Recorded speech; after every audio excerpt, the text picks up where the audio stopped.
Is Mohammed Kudus becoming Thomas Frank's new Brian and Bremo? Hi everybody, Gary Ward at Project Spurs. Just thinking ahead of this weekend's game against Brentford and looking and feeling how did that Brentford side become successful in terms of staying within the Premier League and playing good counter-attacking football and being very difficult to beat. A lot of that came through the wingers in Brian and Bremer and Johan Wissa. Obviously Ivan Toney for a large part up front and others.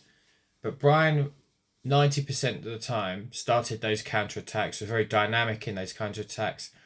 A lot of the time scored, or at least assisted.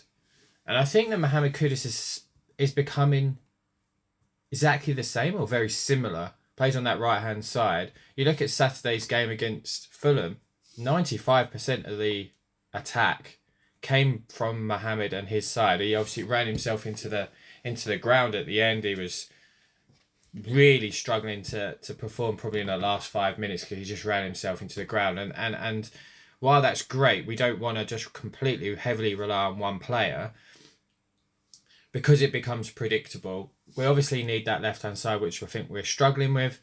Mohammed Kudus is becoming very similar to what Brian and Bremen was for Brentford. So far in the Premier League, 13 games, 5 assists and 2 goals.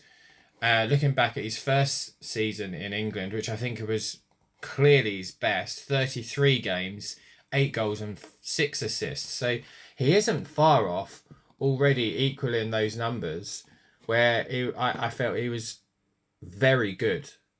Now I think where he becomes even better and helps us further is when we sort this left-hand side out, this imbalance.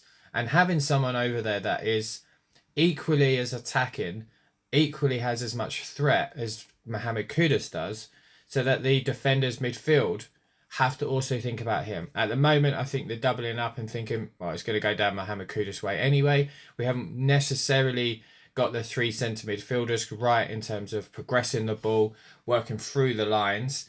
So already there's a hindrance there. Once we sort that out and get the balance issue right on the left-hand side, I think our counter-attacking style will be even more dynamic. Coming on to the left-hand side as well, big reports.